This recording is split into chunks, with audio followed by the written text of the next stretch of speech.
Yeah, right? I feel like it's been months. Well, I think one time we had 6, but Rick and when you were here.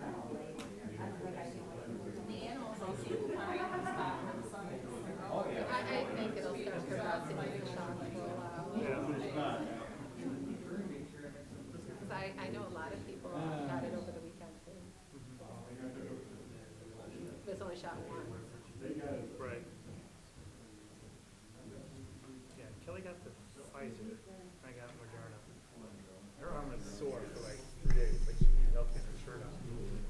And mine was, I just kind of like worked it out a lot. The next hand, a little sore, but nothing. I've heard a lot of Like, people. like my coworker, she had like an allergic reaction, like hot, like she had to get like a shot and all those stuff, and this worked. Somebody else did around there. Testing.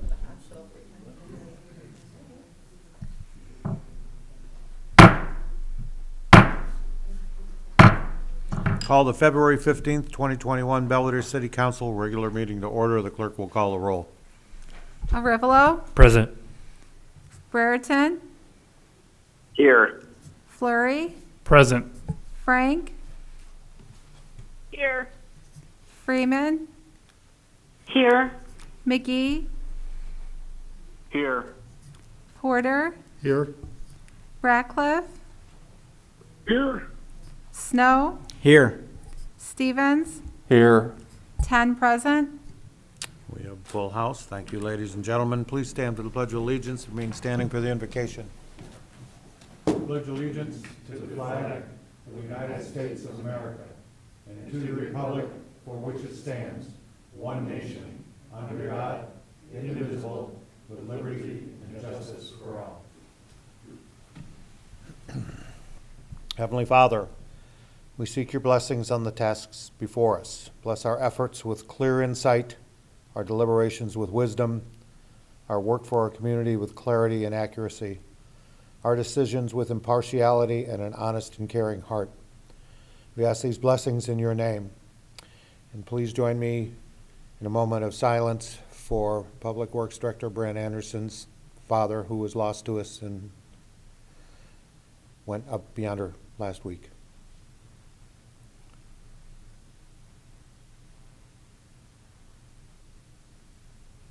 Thank you and amen.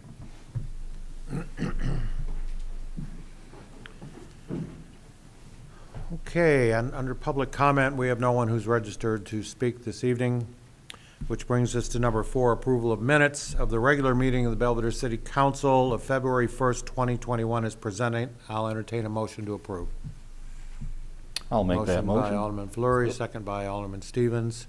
Questions, comments, or proposed amendments to the minutes as presented? Hearing none, all those in favor of approval will, when your name is called, signify by saying aye. Those opposed, nay. Arevalo, Aye. Brereton, Aye. Flurry, Aye. Frank, Aye. Freeman, Aye. McGee, Aye. Porter, Aye. Ratcliffe, Aye. Snow, Aye. Stevens, Aye. 10 in favor. Minutes are approved unanimously. Under number 5, public hearing, there is none this evening. Under special messages and proclamations, we have none this evening. Under number 7, we have approval of expenditures. First up would be general and special fund expenditures in the amount of $1,272,558.73. I'll entertain a motion to approve. Motion by Snow. May I have a second, please? I'll second that. Motion by Stevens. Questions or comments concerning any of these expenditures? I have a question. Please proceed, Alderman Freeman. Thank you. I have a couple for Chief Woody. On page, I think it's 11.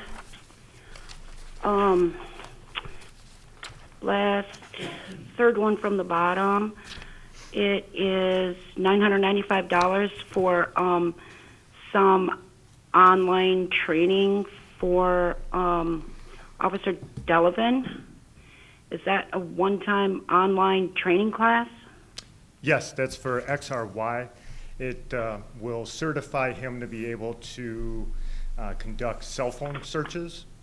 So he has to be trained in, to be able to do that so he can testify in court. So that way when we gather evidence from cell phones, he can testify as an expert in doing that.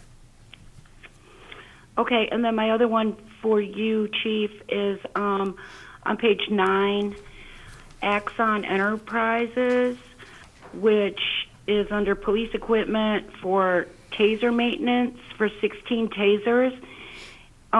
Did we buy 16 new tasers, or is this maintenance for the tasers we already have? And what type of maintenance do we perform on these tasers for $6,000? It's the software maintenance that they maintain. So any upgrades within the software that have to be done, Axon conducts those. It was part of the agreement when we purchased the tasers and was approved by the council at the time. Okay, that's all I had tonight. Thank you. Any other questions or comments concerning the general and special fund expenditures? I have a couple questions. Please proceed, Alderman Frank. Okay, thank you.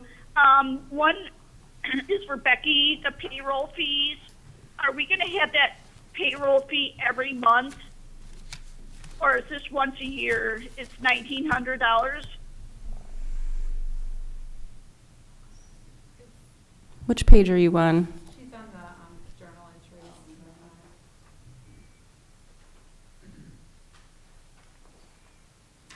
We have a monthly, we have a monthly fee that we pay every month for each payroll. Plus we have a benefits admin that we also pay each month.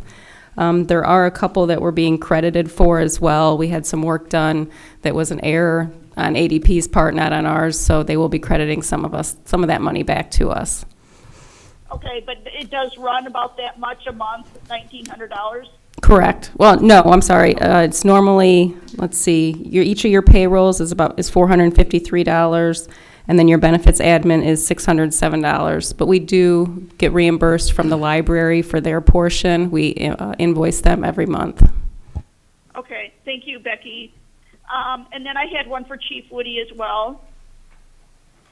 It's for business cards from Allegra. We got 6 sets for $49 each at $294 total. But then for one Officer Deary, his business cards were $574. Can you explain that? Yeah, that was just the cost of the business cards that he got. I talked to him today about that to see if there was anything special about the cards he got, and he indicated that it was for the business cards that he uses and hands out to victims and witnesses and offenders. Okay, so it was just a more quantity? I couldn't hardly hear you say that. Yeah, it was just for a standard box of business cards that he had ordered and that we had purchased, and it was nothing out of the ordinary that we've purchased in the past, apparently. So it's not incorrect? It's not a mistake? No, ma'am. Wow, okay. All right, thank you. Do I have any other questions or comments concerning the general and special fund expenditures? Yes, Alderman Stevens, please proceed. For Brent, page 36. It is $3,235 for 5th Avenue Allen Stormwater Sewer from Civil Engineering. What did they do for us? Civil Engineering, CES Incorporated, they're the engineers in town. Council approved the preliminary engineering for the 5th Avenue reconstruction, which also included the 72-inch proposed storm sewer down 5th Avenue as well as that short block of Allen Street adjacent to the school. So that is a progress payment for that preliminary engineering work.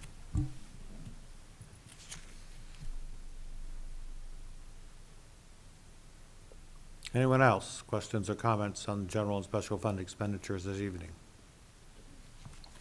Hearing none, all those in favor of approval will, when your name is called, signify by saying aye. Those opposed, nay. Brereton, Aye. Flurry, Aye. Frank, Aye. Freeman, Aye. McGee, Aye. Porter, Aye. Ratcliffe, Aye. Snow, Aye. Stevens, Aye.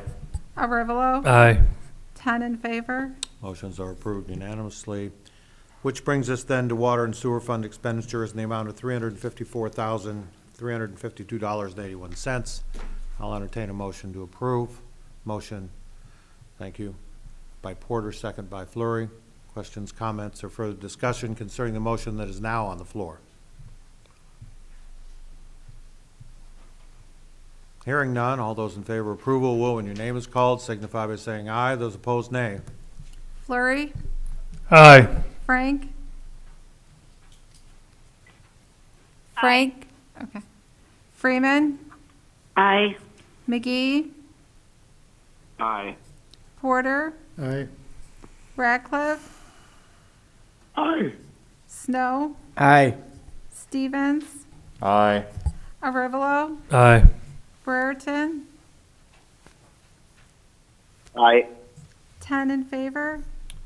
Motion is approved unanimously. Thank you. Next up, under number 8, committee reports and the minutes of city officers. Please note that items A through I have been received and placed on file, which brings us to item J, minutes of the committee of the whole, building, planning, and zoning and public works of February 8th, 2021. May I entertain a motion to approve these minutes? I'll make that motion. Motion by Alderman Arivalo. May I have a second, please? I'll second that. Second by Alderman Stevens. Questions, comments, or proposed additions or corrections to these minutes as presented? Hearing none, all those in favor of approval will, when your name is called, signify by saying aye. Those opposed, nay. Frank, Aye. Freeman, Aye. McGee, Aye. Porter, Aye. Ratcliffe, Aye. Snow, Aye. Stevens, Aye. Arivalo, Aye. Brereton, Aye. Flurry, Aye. 10 in favor. Minutes are approved unanimously. Brings us to under number 10 to new business this evening. Items A through H are what we call first or silent readings, but I read them into the record for those folks that are listening at home. Item A is ordinance 520H, a first reading, an ordinance creating a special use to allow indoor commercial entertainment, i.e. video gaming, within the general business district at 2001 North State Street. Item B, 521H, a first reading, is an ordinance granting a special use to allow indoor commercial entertainment, i.e. video gaming, within the planned business district at 1052 Belvedere Road. Ordinance 522H, a first reading, is an ordinance granting a special use to allow indoor commercial entertainment, video gaming, within the general business district at 2038 North State Street. Ordinance 523H is an ordinance granting a special use to allow indoor commercial entertainment, video gaming, within the general business district at 171 South Appleton Road. Ordinance 524H, a first reading, is an ordinance granting a special use to allow indoor commercial entertainment, video gaming, within the neighborhood business district at 600 Logan Avenue. Under F, Ordinance 525H is a first reading granting a special use to allow indoor commercial entertainment, again, video gaming, within the general business district at 1474 North State Street.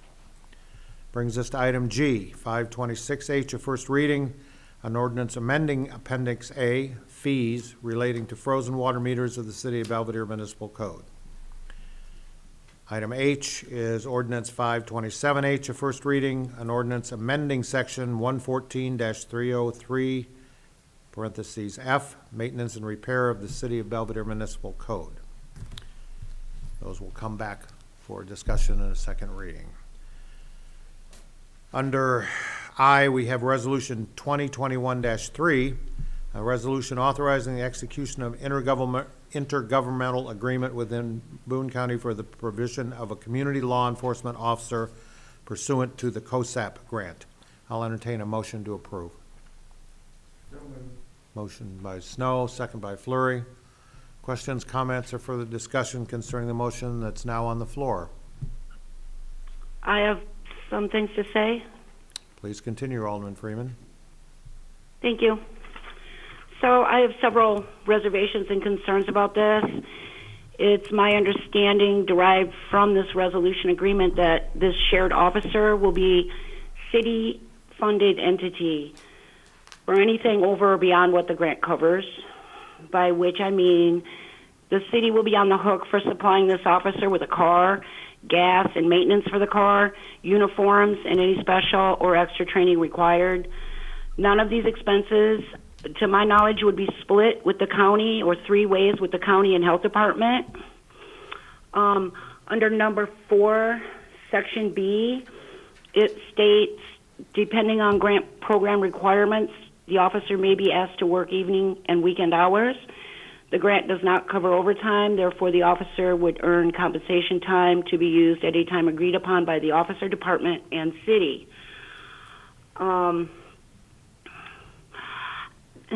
Chief Woody answered my overtime question last week at committee that this officer would be paid any overtime from the city police budget. And section C states that the city and department agree that the city police department may withdraw the officer as needed on emergency basis to assist with emergencies within or outside of the city. So all these services outside of the city would be performed at zero cost to the county. Number 5, section C also states that the department shall have no obligation to pay the city for the services of an officer when no officer is assigned to the position, and the compensation shall be prorated as such. So services performed outside the perimeters of the health department needs would not be wage reimbursed and therefore would have to be picked up by the city police budget. I'm also concerned about the hours on the shift. Number 4, section C, I guess that's not the right section. Section A states Monday through Friday from 8 to 4:30.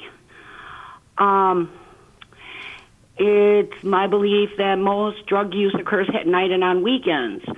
So those hours don't make a lot of sense to me, and it would make more sense that this officer would work on like an on-call basis only and utilized when needed to intervene between officers, perceived victims, and the drug abusers when circumstances merit that involvement.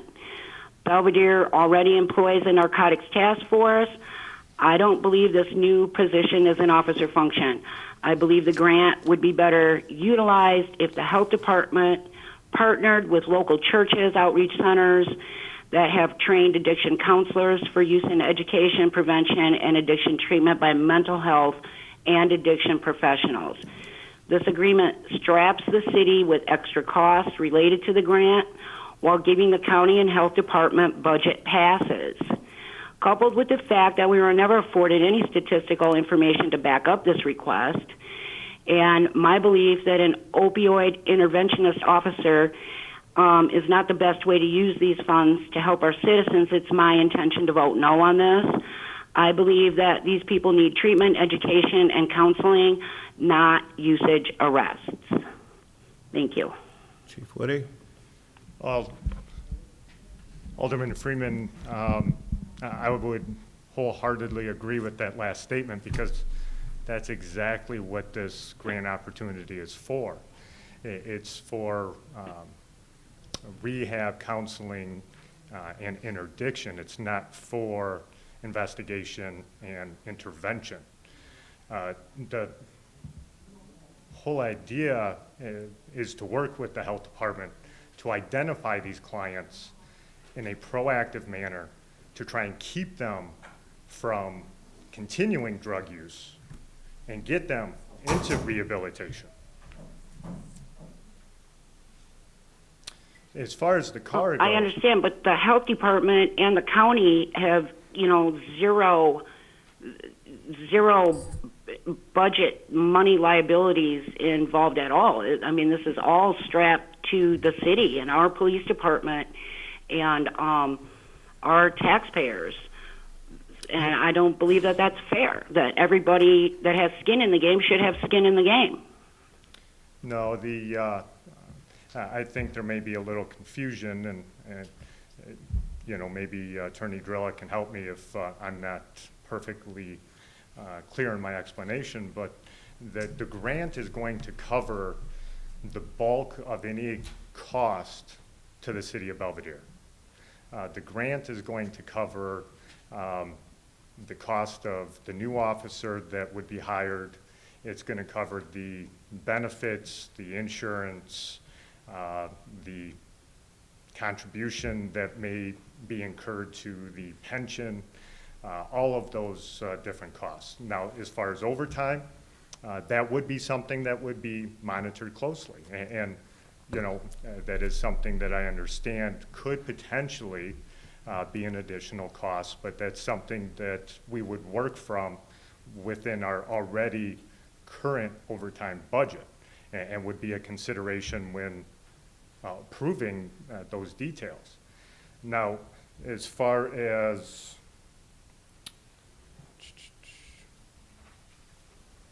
the hours are set that way, so that way the particular officer assigned can try and intervene with those clients based off information they're receiving from officers and through reports from previous shifts, previous encounters, previous incidents that they've handled, whether it be overdoses or calls for service, domestics, mental health situations where they've dealt with somebody, and then this officer would be responsible for coming in and then doing outreach the next day, trying to provide them and get them services and connect them with people that hopefully can help them take up a different path.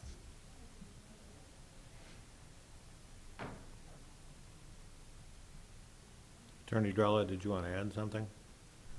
Not a great deal. First part, if you recall, though, Amanda Mail did indicate that this grant's being used in conjunction with another grant that the health department used, and they have already hired one person that'll be working with this police officer on the same issues, hand in hand. So to say that the county, through the grants received by the health department, have no skin in the game is not quite true. They're all going to be working on the same program. They're not providing law enforcement. They're providing the social worker slash person to help them find the services that the police officer is going to help identify the people that need those services. So they'll be working hand in hand. You also raised a question regarding Section 4C, which is the portion of the agreement that says the police department may withdraw an officer on an emergent basis. I put that in the agreement to protect the city. If there was, God forbid, another bank robbery or another situation where we needed all hands on deck in the city, I wanted to make it clear that they could call upon that officer to help the other officers in the city on that emergency. Even though that day they're supposed to be at the health department, you pull them away from the health department.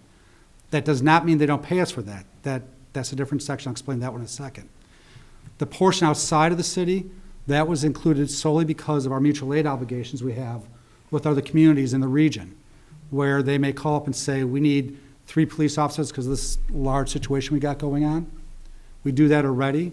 We can pull that police officer from the health department and send them out there so that we actually maintain adequate shift coverage within the city of Belvedere. So that section is actually to protect the city of Belvedere. The section regarding the compensation, and I know when it refers to no police officer assigned to the position, that's to cover the long-term scenarios where we decide we want to switch officers and we have to train somebody for a few weeks and there's nobody assigned to the health department at all at that point. That's when their their obligation to pay would stop for that number of days.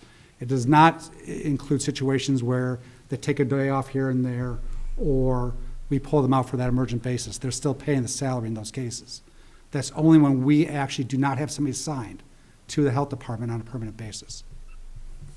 In addition to that, Alderman Freeman, I know there was some concern last week regarding the fact that whether or not the appropriateness of the city of Belvedere actually taking on this responsibility as opposed to the county. I did some research to kind of hopefully help support the direction that we're going. Because the whole idea that we're trying to implement is to have an officer that's going to be familiar with the potential clients and already have that pre-established relationship if possible. The city of Belvedere for 2020 has had 5 times more controlled substance-related overdoses than the county has. And when you talk about heroin specifically, it's almost 10 times more. So we deal with the bulk of these types of calls. So for the city of Belvedere, we're gonna be more than likely more familiar with the clients that this program is gonna be dealing with. Did we leave any questions hanging in the air for you, Alderman Freeman? No, that covered it. Okay, additional Thank questions? you. Certainly. Yes, Alderman Stevens. What kind of numbers are we talking that, we end up having to deal with people, on drugs? Drugs specifically for 2020, and 2020 is kind of an anomaly just because of COVID and everything else. But we had 30 calls for service that we responded to for overdose situations involving controlled substances specifically. The county ended up having, I think it was 6. And then you talk about heroin, Belvedere had 19, the county had 2. But as we explained last week, and when we originally requested to apply for the grant, we would want this officer to be beyond just the opioid officer. We want them to also do outreach for domestic violence victims. We also want them to do outreach for mental health personnel and try and connect them with services appropriate for those situations as well. The task force meets once a month, I believe now on Tuesdays. And I would be thrilled if one of the aldermen would like to attend those meetings. They're during the day at 9:30. They would welcome someone from the city council if it fits into your schedule. Also, this has been going on for a couple of years now. They already have used grant money with the folks that man the jail and at Public Safety Building to deal with people who are prisoners. This grant added another layer of attention to the problem that we're trying to address and involved the city police force for the reasons that have just been stated. And in addition to the controlled substance statistics, as you'll see in the weeks coming, for 2020, Belvedere Police Department responded to approximately 800 domestic violence calls for service. So when you start looking at that type of volume, we're going to have more than enough to keep this officer plenty busy over the year. And like I stated previously, this is something that when we first started talking about it, understanding the whole COVID financial environment, we understand that this is going to have to be something that was going to have to be grant funded. And because of that is really the only reason that we brought it forward, because it would have such a minimal impact financially to the city and potentially such a value to its community members as a whole. Any additional questions or comments? Alderman Porter. Okay, a couple things here. I might have missed this, but was this county going to share in the expense of this? And the other thing is, I guess I have to ask again about the officer, why we're not using a county officer, because, you know, a city officer is not going to have jurisdiction outside of the city as far as I understand. So I kind of agree with Alderman Freeman that we should probably be using a county officer for this, and also because, you know, the Boone County Health Department is a county organization. And then the other question was, we talked about the officer at the end of the grant, if the grant doesn't get extended. I know somebody, I think the chief had said something about letting the officer go, but I don't know if that was the possibility or not, with the union being involved, if we can even do something like that. But I think some of the taxpayers are concerned about getting stuck with another pension, another officer at the end, you know, when the grant, if the grant is not extended. I'll address part of that. As far as what do you do at the end of the grant? We've had this before when you use COP fast grants and things like that. And in the past, because this grant is very similar, although it's identified for having an officer for a specific purpose, is similar to other grants we've used in the past to hire police officers. And we've been lucky enough in the past that it's always timed. When the grant ended, there were enough retirements that it was cost neutral to the city. If there's not, and if the council decides that they want to return to the current staffing level, then yes, you lay off the most junior person on the police department. And yes, we can do that. And yes, the collective bargaining agreement allows you to do that. In fact, at the beginning of the recession, we'd send out notice of layoffs at that point because we were cutting the size of the department. Luckily, they all went out and found jobs right away, and we actually didn't have to lay more than one off, I think, or two off, because everybody was able to quit and find jobs because they saw the writing on the wall. But yes, you can lay people off. As far as jurisdiction goes, this officer will have countywide jurisdiction.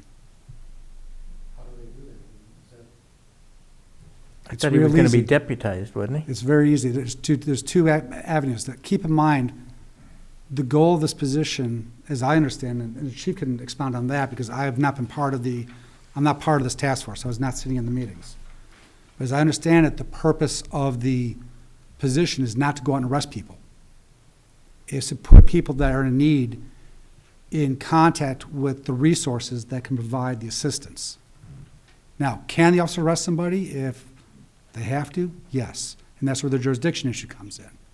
First off, any police officer in the state of Illinois has the authority to arrest anybody in the state of Illinois for a felony that they view on site. Not for misdemeanors, but for felonies. Most of these drug offenses are going to be felonies anyway, if they see it. Secondly, the sheriff is going to deputize the police officer, giving him countywide jurisdiction. We do that already with our DEA task force members. There are our DEA task force with the sheriff's department. I'm sorry, narcotics, not DEA. Classic example, though, our officer assigned to the DEA in Rockford has federal jurisdiction because they federally deputize him at that point. So it's something that's done routinely. If the council wishes to go that route, that will not be an issue. Yes, Alderman Porter. Okay, I have one other question. Do you have any idea, now I've heard this on the national news, what are the numbers to prosecute somebody for a drug offense as opposed to following this avenue of trying to get them help? It sounds like sending them through the court system is much more expensive. Do you have any actual numbers on that? I do not. Yeah, I don't know what the cost of one versus the other is. That's something that I could do some research on and see if I could give you some realistic numbers, but not something that I currently have on hand. You've heard the term probably drug court. Have you heard that term? Drug court. When someone is arrested on a drug offense, at the discretion of the court, they can be put on what's called a drug court probation, where if they fulfill all of the thing, get treatment, attend their appointments, see their probation officer, etc., that's in lieu of incarcerating or pushing the prosecution further. This is kind of a step up in that. The opioid thing and has become a problem in Belvedere and Boone County. And so the task force has been looking at this. You know, you may have heard about 18 months ago, they got a $600,000 grant for other items related to this overall task force, health task force for community wellness in this community. And so this grant was acquired, and they wanted somebody for all the reasons stated. We have the most offenses in the city. Chances are this officer will very quickly learn who our frequent flyers are, because we have people we have to revive multiple times, multiple occasions, and they'll work very closely with trying to find a passive or less aggressive way than arrest and incarceration for people who have drug issues. Yeah, you know, without giving you specific numbers, if you just look at it at its foundation, if this officer, which is going to be funded by federal grant dollars, which is already there, is able to make contact, conduct intervention ahead of this person committing crimes within our community, committing additional drug offenses, getting arrested, getting put into our court system, which costs Boone County residents and City of Belvedere residents tax dollars, you know, you're going to be able to save money by being able to prevent that person from getting into the system to begin with. That would be the goal. And hopefully trying to keep these people from, you know, not only committing crimes, but recidivism as well.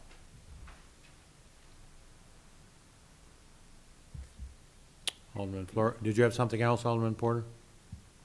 Well, I don't know. I think before making a decision on this one, I'd like to see which way is going to be cheaper for the taxpayer. I mean, I'd like to hear some numbers as far as what it costs for prosecution versus, you know, the whole treatment thing, and just see which way to, you know, is the best way to go. Yeah, as far as through the grant itself, the treatment process is going to be funded wholly by this grant process. That's why, you know, Rosecrans is involved as part of the grant process, and they're getting processes in place to accept these clients, get them into rehabilitation, get them clean, and get them the services that they need. That's not going to cost our residents anything, and that's the advantage of having this grant-funded program, as opposed to the things that will cost our residents tax dollars, which is them going through our court system and potentially being ordered by the court to go to the same and get the same services, you know, that they would get for free through this grant program. Please proceed. Okay, you mentioned at the end of the program, if it does not get extended out after the 3 years, or even if it goes for the 6 years, which would be a good thing, that we can let the officer go if we feel that it's going to be an added expense. Now, if we let them go, are they still going to get a pension? And is that a decision that we can bring up as a city council, you know, or does this have to come from the police department for laying them off? As far as the layoffs go, it is partially governed by the collective bargaining agreement we have with the FOP, partially by state law, but it's really the same as it is with any other union contract that some of you might be familiar with. It's a last in, first out rule. The last one hired is the first one you have to lay off. So from what I understand, the chief's intent is to take a mid-level or more experienced police officer, slide him into the health department role, and then hire a new police officer to backfill that position for patrol.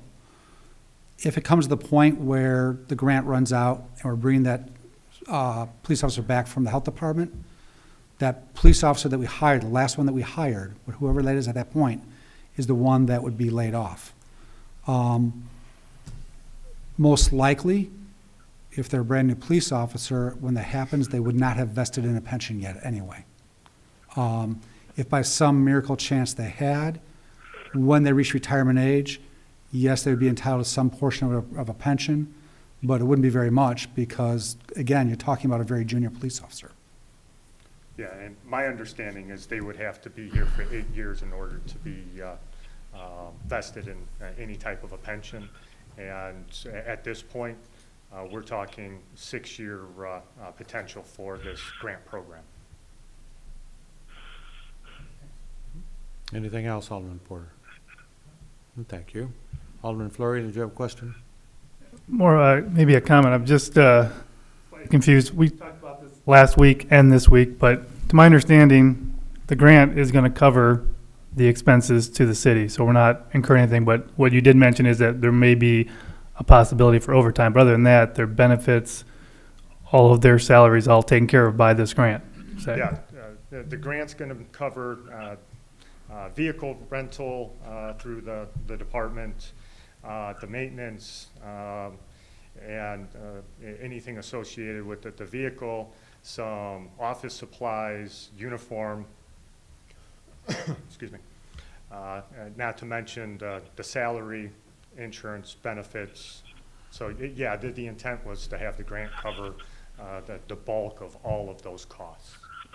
Right. So unless I'm missing something, it sounds like this is a win-win situation. It's a win for the city because we get an additional officer, and also a win for the citizens because we have someone that's going to be trying to prevent this opioid problem. So someone that's actually going to be dedicated to doing this. And at the end of the day, there may be a minor cost, only with overtime, but overall, it's going to be paid for, and we're going to have a safer, hopefully, and then reduce some of this drug problem. Yeah, that was the intent of bringing it forward, and trying to minimize and even limit those costs to the city was the top priority for the police department. Thank you. Alderman Snow? So, in the reality is that this is a Monday through Friday is the tentative plan, 8 to 5 type of a job, but is this something that could evolve into being some portion of the weekend on a regular basis, or are we going to incur overtime if, in lieu of giving him Monday, Tuesday off, he winds up working Saturday, Sunday in order to make interventions that we're looking at? Because not everybody is going to be home for these interventions that he may be occurring during 8 to 5 hours. So I didn't know if there's flexibility built into the system, or does he have to work through somebody at the health department, and that can only be during those times? No, there's got to be some flexibility built in because, people don't always live, a 9 to 5 life. But that's where, oversight comes into play. And we did the same thing with our DEA task force because for so many years their overtime was unfunded while they were over there. And the police department essentially did the same thing. They would request to work overtime. We would take a look at what the overtime was for, what the value of that overtime was, and then have to assess the need.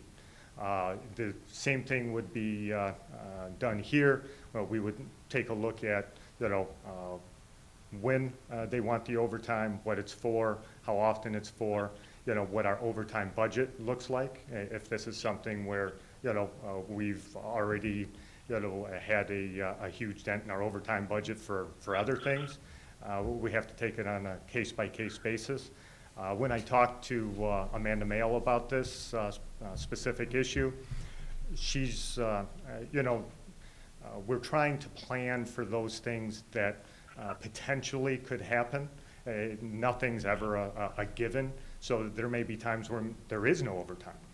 But overtime's not the only option that they have available to them by contract.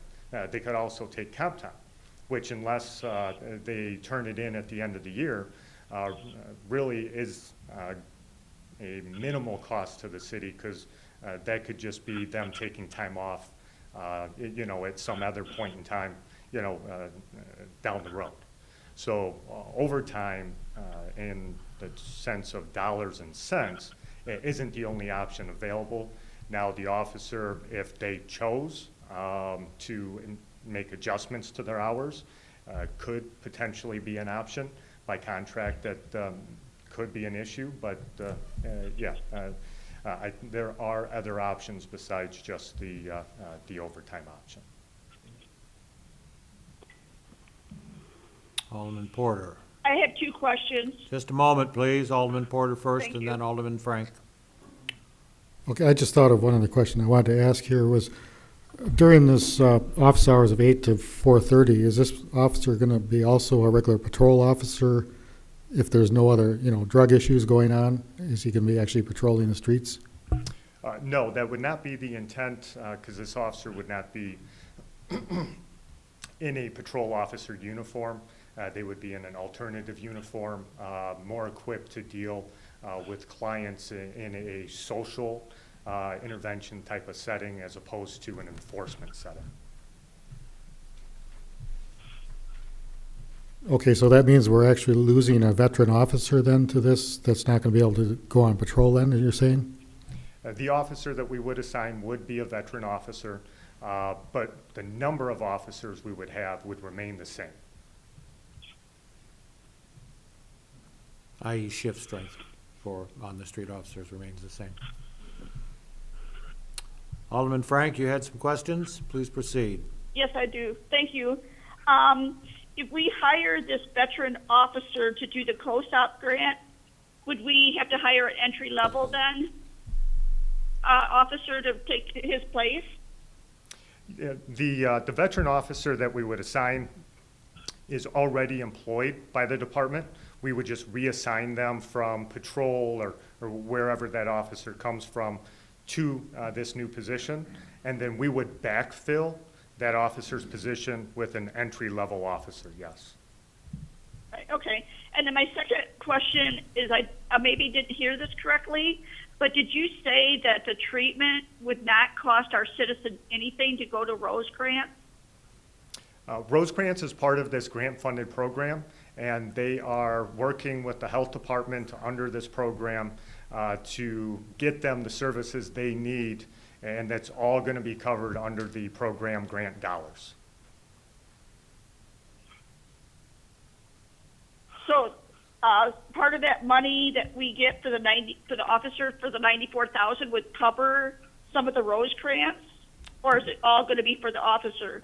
Nope, the $94,000 is going to be all for the officer's salary and benefits. Part of the, I believe it was $600,000 roughly, grant dollars that the health department got is going to be, part of that is going to be contributed to the Rosecrans portion of the grant. So the answer to your question is that treatment is not going to be paid for by the Belvedere taxpayers. Okay. Anybody else? I have a couple more questions. Clayton Stevens first, and then Marcia Freeman. Please go ahead, Clayton.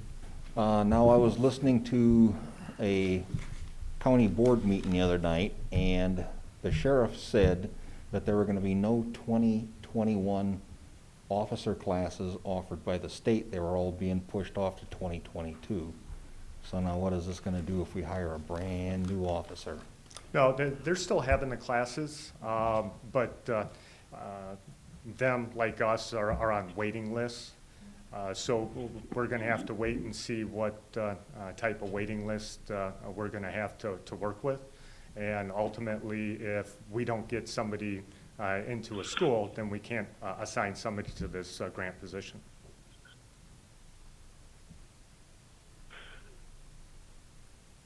Anything else? Alderman Stevens? Alderman Freeman, please proceed. Okay, so I want to touch back on something. First of all, Amanda did not come to us with statistics and data and numbers from the health department. We got this in our packet on Friday and, come up with questions off the top of your head for Monday night.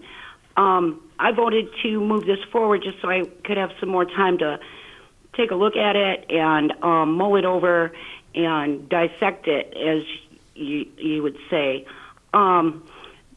I don't understand why we need an officer for this. I believe Chief Woody said throughout our city and county we have 36 cases. And if Amanda already has a person at the health department that she has hired, I don't know why the police department just can't share information with that person so that they can go out and talk to these people as a, addiction specialist trained in that area rather than an officer who isn't. And then more money could go to the Rosecrans rather than, I believe Amanda said that this person helps people get Medicaid or whatnot. But I don't think that Rosecrans is going to 100% under this grant cover everybody's in-house treatment. I can't see that happening. The other thing is, Mayor Chamberlain said that something about coming to a task force meeting. My point is, Amanda didn't give us information. I got more information from people that I know on the county board than I have anywhere in my packet or at any city council meeting about this. And it's, knowledge is power, and knowledge comes from information. And the lack of it that we've gotten is not conducive to making wise decisions, first of all, and then to offer up coming to a task force meeting after the fact is redundant. We should have been given this information, and we should have been involved in task force meetings while this was all coming to fruition, not after the fact at the meeting that we are expected to make a yay or nay vote on this. So those are my points. Okay, who was next? Alderman Snow? And then I think Alderman Frank wanted to ask some questions. If I recall correctly, didn't we just recently pass a resolution or something allowing us to hire somebody that is already trained so that you wouldn't necessarily have to send somebody to an academy? I thought we... Lateral. The lateral thing. Police officers? Yes, right. that is true. So we don't necessarily have to have somebody in the academy if somebody just happens to fall into our lap or comes back to the city that worked elsewhere and decided to come back home. That is true. That is a possibility that we could run into that circumstances. And Alderman Freeman, and this may be an oversight on my part, but I know when the health department and the police department first brought this forward over the summer, we did provide statistics, and it was either probation or Amanda themselves that explained that in this task force meeting they identified through the research that they had done the need for this CLEO, which is Community Law Enforcement Officer, and they would have to reiterate how they came to that conclusion, but through the original grant that they had gotten and the work they've already done, they identified that this CLEO was kind of a missing component that would fill in some of the resources that they're currently doing without, and would add value to this overall program that they're conducting. Okay, anything else? Alderman Frank?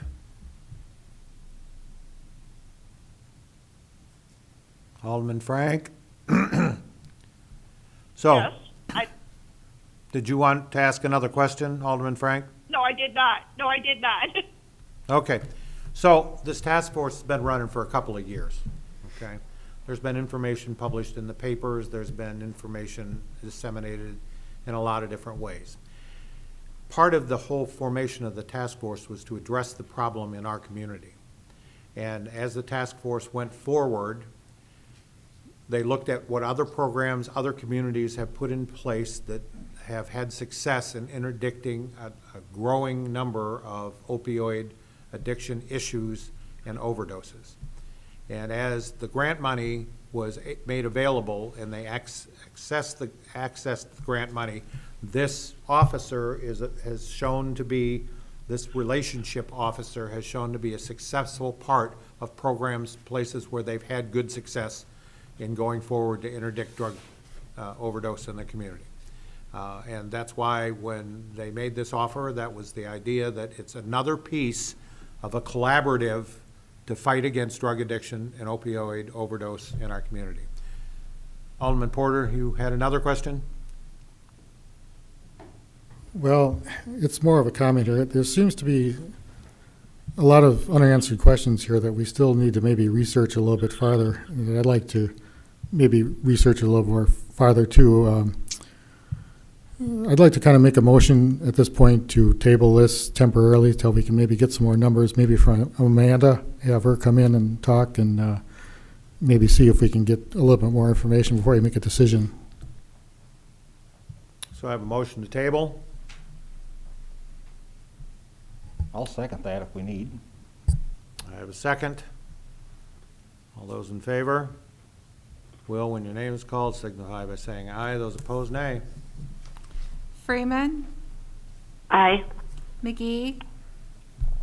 Aye. Porter. Aye. Ratcliffe. Aye. Snow. No. Stevens. Aye. Arivalo. Nay. Brereton. Aye. Flurry. Nay.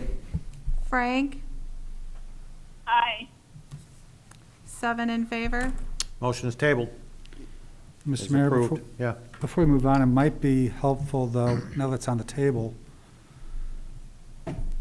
perhaps the aldermen that do have questions or want information, if they can either email or call the chief, so that we can prepare something that might answer your questions. There's absolutely no reason why, and I really appreciate how much diligence some of the aldermen place in actually doing research on their own. But just don't rely upon yourselves. We're here to help as well and answer questions. So if you have questions or you need information, call the chief, and he can get you that information either through Amanda or himself or what have you. If you have questions on the terminology of the agreement, obviously call me on that if you wish, but they understand the background behind the grant much more than I do. And we can make a pretty good list of questions from the minutes of the meeting that we can work on as a basis to get the right answers. Okay. Next up is item J, Resolution 2021-4, resolution authorizing application for firefighters assistant grant and authorizing the execution of a memorandum of understanding with Boone County Fire Agencies to cooperatively apply for and implement the grant. I have a motion to approve. So moved. I'll second that. Snow, second by Stevens. Questions or comments concerning the motion now on the floor?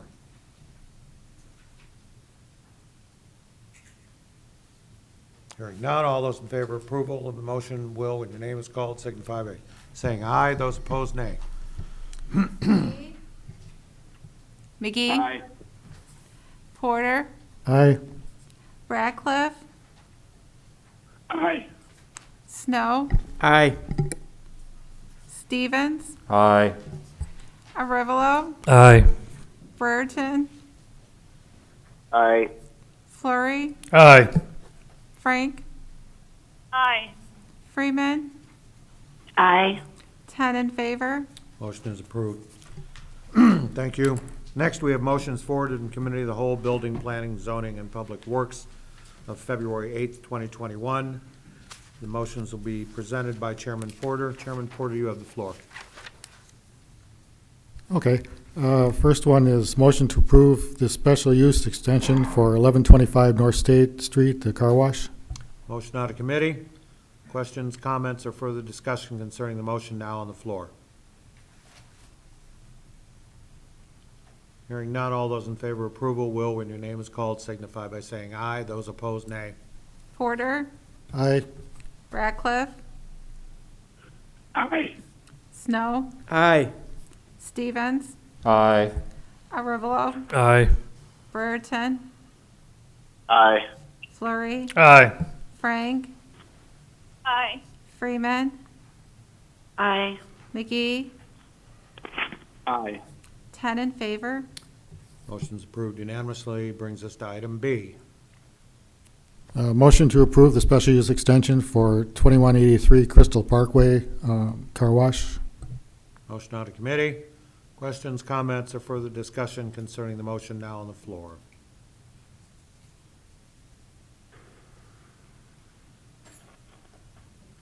Hearing none, all those in favor of approval will, when your name is called, signify by saying aye. Those opposed, nay.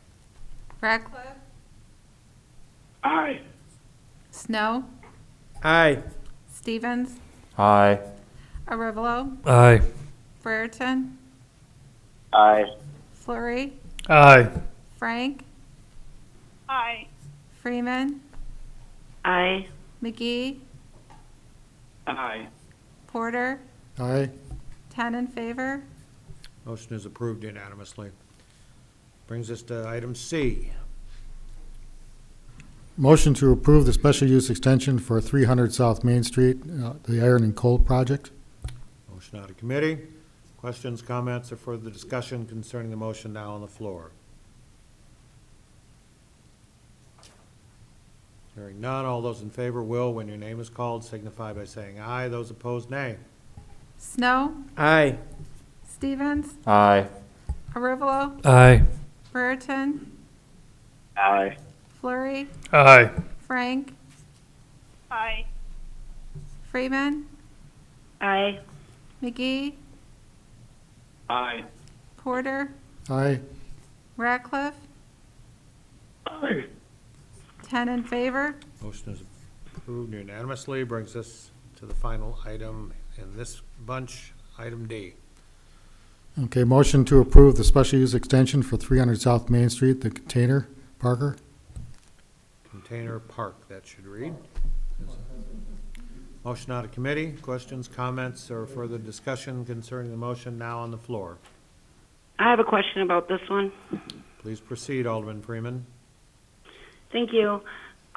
So these are both 300 South Main Street, and we all know that the Iron and Coal project probably wasn't going to mature. So he was switching it to a container park. So why are we looking for special use extensions for both of these projects when only one of them can be done on that property? Ms. Del Rose will answer that question.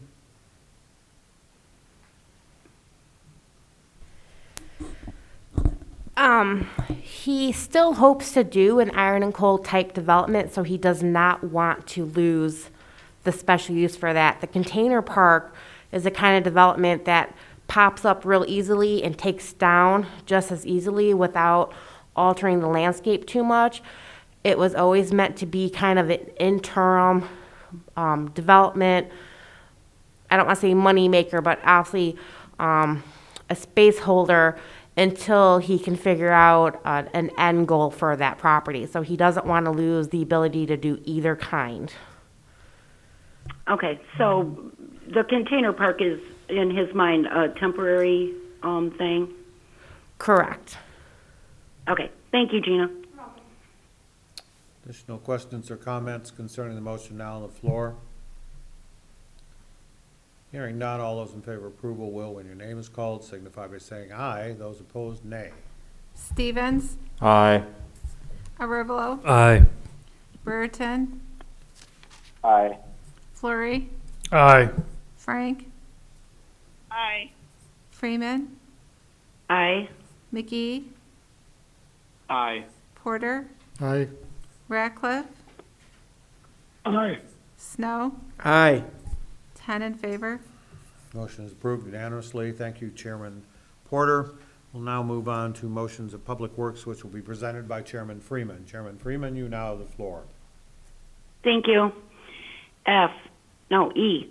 Motion to approve extending the 2020 landfill number 2 annual services agreement with TRC until July 31st, 2021. Motion out of committee. Questions, comments, or further discussion concerning the motion now on the floor? I have a question. Please proceed. So Brent, what happens after July 31st, 2021? Our agreement with TRC goes away, and then what? Or do we have to renew that again? Yeah, this merely extends it to that July 31st date. If at such time that, depending on what progress we make with our discussions with the state of Illinois on where we're at with the landfill, we can either decide at that point to extend services with TRC for an additional year or period of time, or go out and seek perhaps letters of interest from other firms and review those and go that route. We requested the extension to allow us time to have discussions with IEPA and where we're at with closure on landfill number 2. Thank you. Any additional questions or comments concerning the motion now on the floor? Hearing none, all those in favor of approval will, when your name is called, signify by saying aye. Those opposed, nay. Arivalo? Aye. Brereton? Aye. Flurry? Aye. Frank? Aye. Freeman? Aye. McGee? Aye. Porter? Aye. Ratcliffe? Aye. Snow? Aye. Stevens? Aye. 10 in favor. Motion is approved unanimously. Brings us to item F. F, motion to approve the State of Illinois Department of Natural Resources Kishwaukee River Belvedere Dam License Agreement. Motion out of committee. Questions, comments, or further discussion? Alderman Snow. So what happens if we don't agree to this? What are the ramifications? What really does occur with all this? If we don't agree to it, then the state could come remove our storm sewer outlet to the river, and we'd have some flooding issues. Thank you. Additional questions or comments concerning the motion now on the floor? Hearing none, all those in favor of approval will, when your name is called, signify by saying aye. Those opposed, nay. Brereton? Aye. Flurry? Aye. Frank? Aye. Freeman? Aye. McGee? Aye. Porter? Aye. Ratcliffe? Aye. Snow? Aye. Stevens? Aye. Arivalo? Aye. 10 in favor. Motion is approved unanimously. Thank you, Chairman Freeman. That ends our agenda for this evening. I'll entertain a motion to adjourn. I'll make the motion to adjourn. Motion by Alderman Rivalo. May I have a second, please? Second by Alderman Snow. All those in favor signify by saying aye. Aye. Aye. Aye. Is anyone opposed? Thank you, ladies and gentlemen. Have a pleasant evening. Be careful on the road. Bye.